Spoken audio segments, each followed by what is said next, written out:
चलो नमस्ते विद्यार्थी मित्रों, केम छो? मजामा? तो आंकड़ाशास्त्र में आपणे सूचकांक प्रथम प्रकरण, बीजू सुरेख सहसंबंध, त्रीजू सुरेख नियत संबंध, आ 3 प्रकरण आपणे जोया। तो आजे આપણે આંકડાશાસ્ત્ર ભાગ 1 નું છેલ્લું ચોથું પ્રકરણ એટલે ભાગ 1 પૂરો થાય, સામ્યક શ્રેણી। તો છેલ્લું પ્રકરણ આપણે જે શીખી ગયા સુરેખ નિયત સંબંધ કે જેના ઉપર જ જે સમીકરણ છે, तो आया साम्यक श्रेणी चल किंमत ने समय साथे सरखावी अने सुरेख नियत संबंध जेम शोधता एम रेखा समीकरण मेळववानुं छे। साम्यक श्रेणी 3 रीते दाखला गणी शकाय। मतलब के साम्यक श्रेणी माटेनी 3 रीतो छे। एक आलेखनी रीत,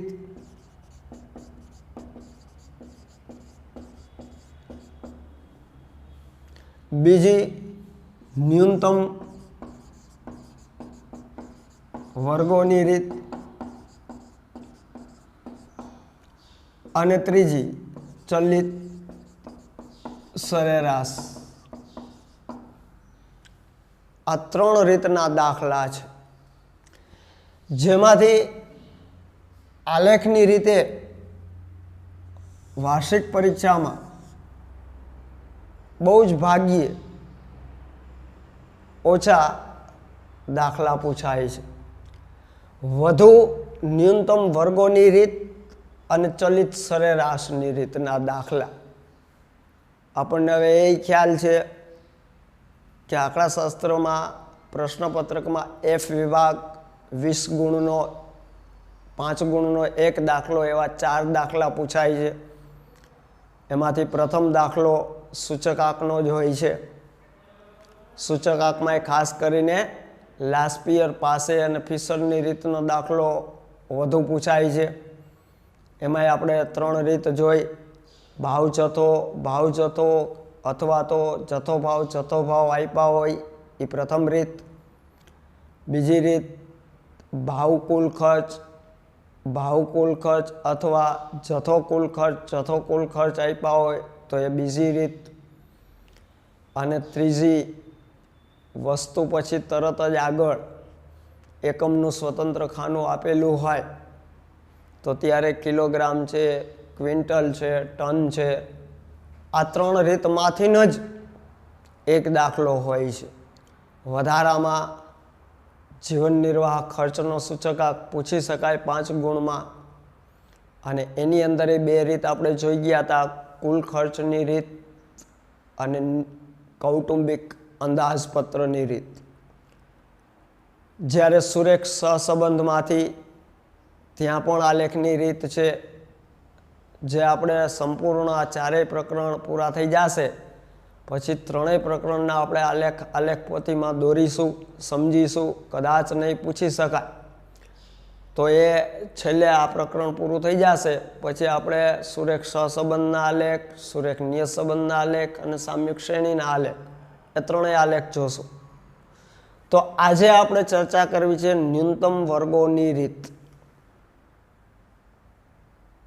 जो छेल्ले तमे सुरेख नियत संबंध रेखा शोधवानुं शीखी गया छो।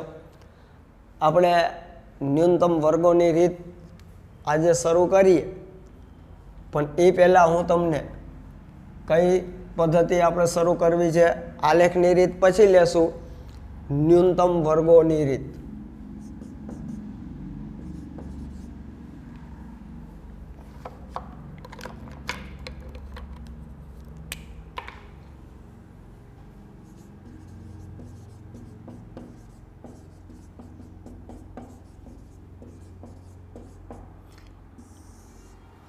તો ન્યૂનતમ વર્ગોની રીત એટલા માટે મેં પ્રથમ પસંદ કરી કે તમે છેલ્લે સુરેખ નિયત સંબંધ, આપણે ફરીથી સુરેખ નિયત સંબંધમાં સુરેખ સમીકરણ આપણે કઈ રીતે મેળવતા, તો કે વાય કેફ એ પ્લસ બી એક્સ હતી રેખા કોની, વાય કોના ઉપર આધારિત, એક્સ ઉપર. તો આપણે નિયત સંબંધ રેખા મેળવતા હતા. ત્રીજા પ્રકરણમાં સુરેખ નિયત સંબંધમાં વાય કેફ બરાબર એ પ્લસ બી એક્સ. તો આપણે એની અંદર બે અચળાંક હતા એ અને બી, જે બંને આપણે શોધતા. સૌ પ્રથમ એ શોધતા, પહેલાં શું શોધતા, બી શોધતા. તો N sigma x Y minus કૌંસમાં સિગ્મા એક્સ સિગ્મા વાય છેદમાં N sigma x square minus કૌંસમાં સિગ્મા એક્સ કૌંસ ઉપર વર્ગ શોધતા બી. નિયત સંબંધાંક બી, અચળાંક બી મળી જતો એટલે આપણે પછી એ શોધતા. વાય બાર ઓછા બી એક્સ બાર શોધતા એ, અને પછી આ અચળાંક એ અને બીની કિંમત આમાં મૂકી દેતા એટલે રેખા મળી જતી. તો અહીંયા એ જ રીતે છે, અહીંયા ચલ વાય છે અને સાથે સમય છે, સામ્યક શ્રેણી. જો એક એક્ઝામ્પલ તરીકે મેં અહીંયા એક દાખલાની રકમ એ લખી છે. એક કંપનીના નફાના આંકડા નીચે મુજબ છે, તે પરથી ન્યૂનતમ વર્ગોની રીત સુરેખ સમીકરણ મેળવો. જો અહીંયા એક્સ વાય ચલ નથી, અહીંયા વર્ષ એટલે કે સમય અને નફો એટલે કે ચલ વાય છે, તો આ સૂત્ર ઉપર જ આધારિત અમે એટલા માટે ને એટલે જ રીત આ પસંદ કરી છે કે તમને સમજાય સાથોસાથ. આ છેલ્લે તમે શીખી ગયા છો સુરેખ નિયત સંબંધ એટલે આ સમજાશે. હવે અહીંયા એક્સની જગ્યાએ સમય છે, સમય એટલે ટાઈમ ટી, તો સમયને આપણે ટી તરીકે લેવાનો છે. તો આ જ રીતે અહીંયા વાય કેફ એ પ્લસ બી ટી, અહીંયા એક્સની જગ્યાએ ટી આવશે સમય. હું આ ચલ એક્સ હતો, અહીંયા વાય સમય ઉપર આધારિત ટી. હવે અહીંયા બી શોધવો જોશે, તો અહીંયા એન સિગ્મા ટી વાય, અહીંયા એક્સ વાયની જગ્યાએ એક્સની જગ્યાએ શું, તો કે t minus sigma t sigma Y છેદમાં N sigma t square minus sigma t કૌંસ ઉપર વર્ગ. જો છે અહીંયા એક્સની જગ્યાએ ટી લેવાનો છે. મળી ગયો b. A y bar minus b t bar, જો છે એક્સ બારની જગ્યાએ અહીંયા ટી છે. એ જ સમીકરણ મળી ગયો એ અને બી. હવે આ રેખામાં એ અને બી મૂકી દો એટલે ટી ઉપર આધારિત વાયની અંદાજિત કિંમત મળે છે. સૂત્ર ગોખવા પડે એમ નથી, હજી સમજી લ્યો. જે તમે છેલ્લું પ્રકરણ આપણે જોયું સુરેખ નિયત સંબંધ, અને એમાં જે રેખા મેળવતા વાય એક્સ ઉપર આધારિત એટલે વાય કેપ, વાય કોના ઉપર આધારિત, ચલ એક્સ ઉપર. તો આપણે વાય કેપ બરાબર એ પ્લસ બી એક્સ, આમાં આપણે એ અને બી અચળાંકની કિંમત મૂકી દઈએ એટલે રેખા મળી જાય, સમીકરણ મળી જાય. તો અહીંયા એ જ રીતે છે ન્યૂનતમ વર્ગોની રીત સામ્યક શ્રેણીમાં, પણ અહીંયા વાય ચલને સમય સાથે સરખાવવામાં આવે. સમય એટલે ટાઈમ, ટાઈમ એટલે ટી.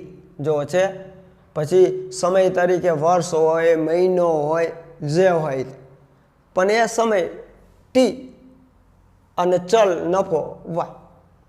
તો અહીંયા સમય છે એટલે ટી સાથે, તો અહીંયા એક્સ ચલ ઉપર આધારિત વાય ચલ હતો, અહીંયા ટી સમય ઉપર આધારિત y છે. તો અહીંયા આપણે સુરેખ નિયત સંબંધમાં અચળાંક બી શોધતા તો કે n sigma x Y minus કાઉન્સમાં સિગ્મા એક્સ બીજા કાઉન્સમાં સિગ્મા વાય છેદમાં એક્સનું પલ્લું આપણે લેતા n sigma x square minus કાઉન્સમાં સિગ્મા એક્સ કાઉન્સ ઉપર વાય.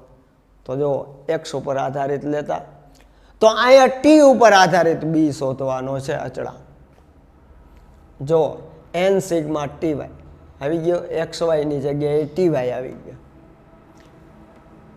એક્સની જગ્યાએ ટી વાય તો વાય છે છેદમાં વાય કોના ઉપર આધારિત સમય ટી ઉપર આધારિત તો છેદમાં ટીનું પણ અહીંયા વાય કોના ઉપર આધારિત એક્સ ઉપર આધારિત છેદમાં એક્સનું પણ અહીંયા ટી ઉપર આધારિત તો ટી અને પછી એ તો સુરેખ નિયત સંબંધમાં આપણે એ કઈ રીતે શોધતા તો કે એ વાય બાર ઓછા બી એક્સ બાર. હવે અહીંયા એ જ રીતે એ વાય બાર ઓછા બી ટી બાર અહીંયા એક્સ બારની જગ્યાએ ટી બાર. તો જ્યાં ચલ એક્સ છે ત્યાં આપણે સમય ટી મૂકવાનો છે. આ ન્યૂનતમ વર્ગોની રીત. તો આ દાખલો મેં અહીંયા બ્લેકબોર્ડ ઉપર લખ્યો છે જો હું વાંચું છું.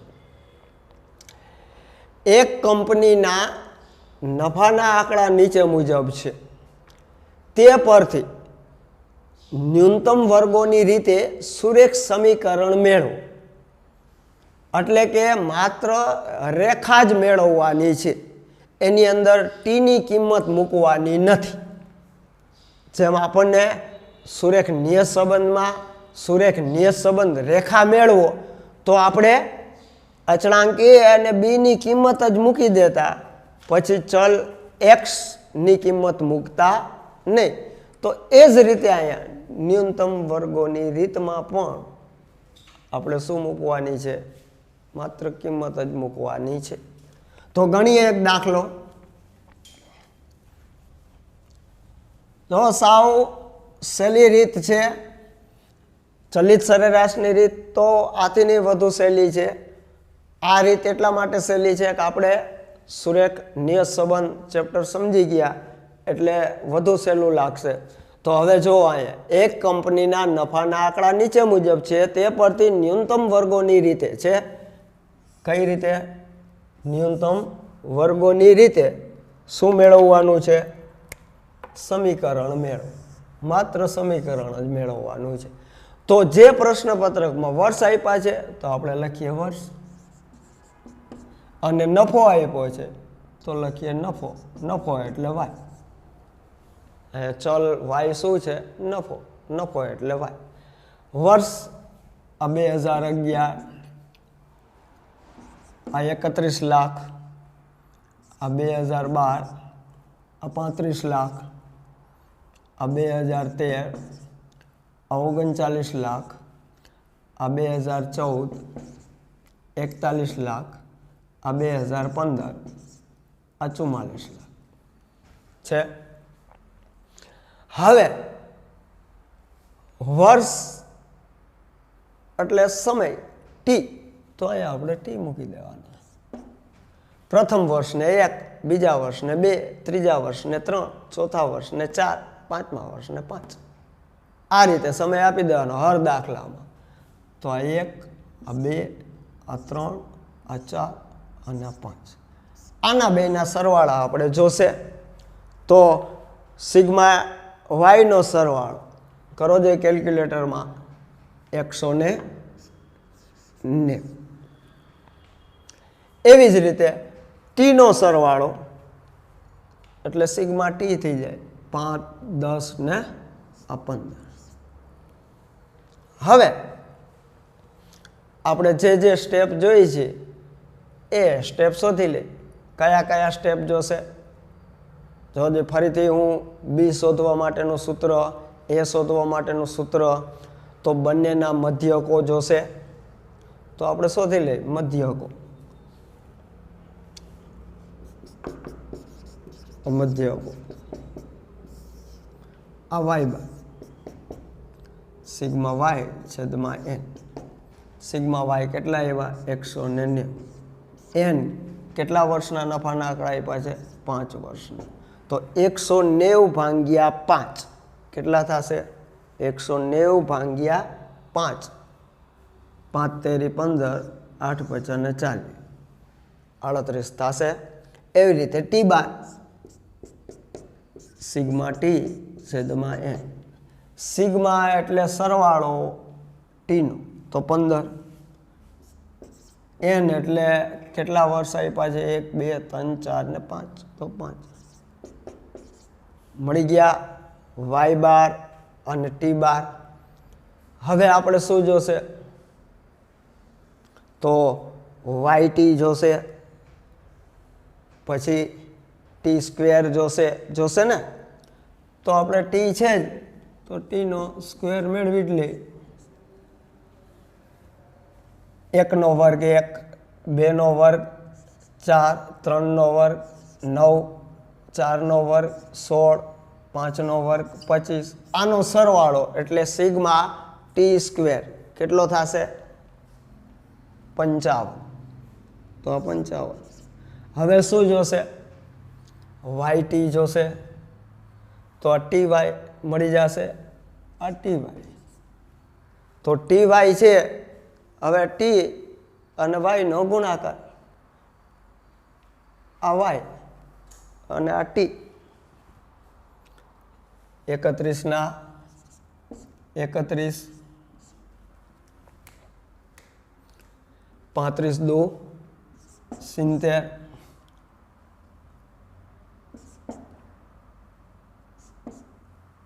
39 ગુણ્યા 3, 9 તેરી 27, 2 3 તેરી 9 ને 2 11, 41 ગુણ્યા 4, 4 ના 4 ચોકે ચોકે 16, અને 44 ગુણ્યા 5, 5 ચોક 20, 20 ને 2 22 થઈ ગયા. આનો સરવાળો એટલે સિગ્મા ટી વાય કેટલા થશે? 602.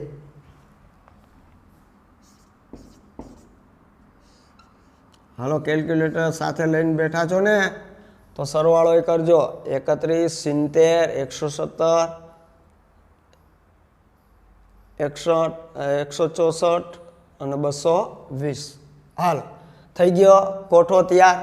હવે આપણે એક પછી એક શોધતા જઈએ. વાય બાર મળી ગયો છે, ટી બાર મળી ગયો છે. હવે અચળાંક બી જોશે, તો બી બરાબર.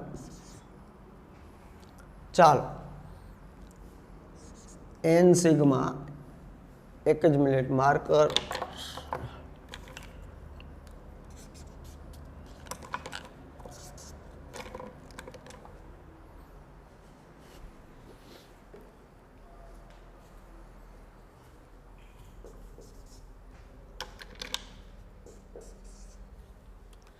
તો બી શોધીશું.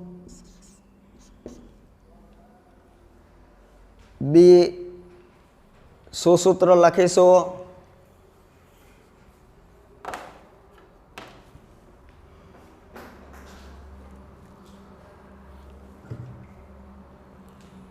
શું સૂત્ર લખીશું? બી બરાબર n sigma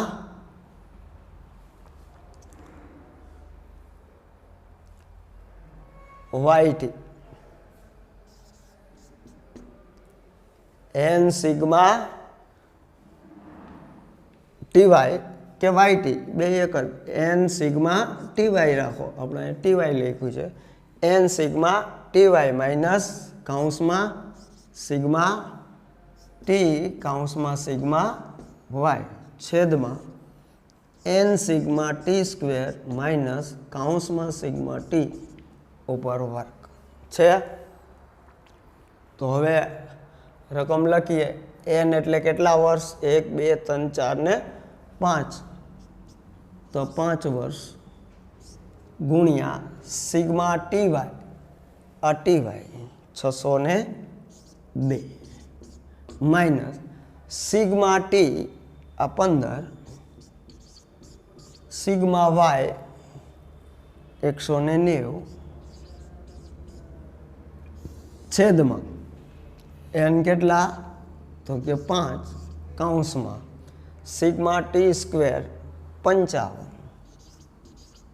minus sigma T કેટલા 15 આ ઉપર વર્ગ થઈ ગયો। ચાલો હવે આને ઉકેલો 602 ગુણ્યા 5 કેટલા થશે 3010 માઇનસ 15 ગુણ્યા 190 2850 છેદમાં 55 ગુણ્યા 5 કેટલા થશે 275 માઇનસ 15 નો સ્ક્વેર 15 ગુણ્યા 15 225 ચાલો 3010 માંથી બાદ કરો 2850 એટલે 160 છેદમાં 275 માંથી 225 તો 50 160 ભાગ્યા 5 તો 3.2 આ મીંડું ગયું 5 તેરી 15 5 દો ને 10 મળી ગયો અચળાંક બી। હવે આપણે એ શોધી લઈ એ બરાબર Y bar minus b t બાર। હવે બી આપણી પાસે આવી ગયો છે વાય બાર એ આપણી પાસે છે કેટલા છે વાય બાર 38 તો 38 માઇનસ બી કેટલો આવ્યો 3.2 કૌંસમાં ટી બાર કેટલો છે તો કે 3 38 માઇનસ 3.2 ગુણ્યા 3 9.6 તો 38 માંથી 9.6 કરો જોઈ બાદ 28.4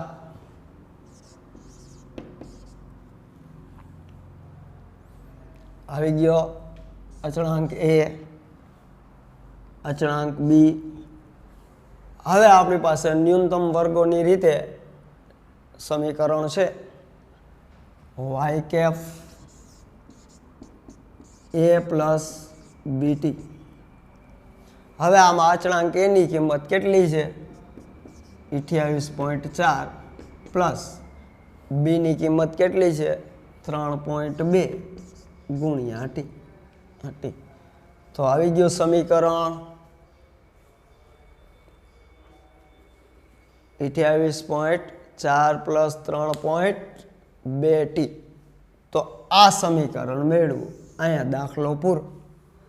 પણ જો આમાં એમ કીધું હોત કે અંદાજિત 2016ની કે 2017ની કિંમત શોધો તો આપણે માની લ્યો 2017ની કિંમત માંગી હોય તો આ કેટલા વર્ષની માહિતી આપી છે 2015 સુધી 2015 સુધી આપણે ટી કેટલા લીધા 5 તો 2016ના ટી કેટલા થાય 6 તો 2017ના ટી કેટલા થાય 7 તો અહીંયા ટી બરાબર 7 મૂકવાનું અને 2017નું વલણ અંદાજિત કિંમત આપણને મળે। સમજાય છે? તો ન્યૂનતમ વર્ગોની રીત આગળનું પ્રકરણ આપણે જે સુરેખ નિયત સંબંધ રેખા શોધવાનું સૂત્ર જોઈ ગયા એ ઉપર જ આધારિત અહીંયા વાય સાથે એક્સની જગ્યાએ ટી લેવાનો છે। ગણાશે હવે દાખલા તો જેટલાય ન્યૂનતમ વર્ગોની રીતે હોય એ ગણજો। વર્ષ એટલે સમય જે આપ્યું હોય વર્ષ મહિનો જે આપ્યું હોય તે અને એ પ્રથમ વર્ષથી 1 બીજા વર્ષ એટલે 2 ત્રીજા વર્ષ એટલે 3 આમ જેટલા વર્ષ હોય એટલું ચાલતું જવાનું।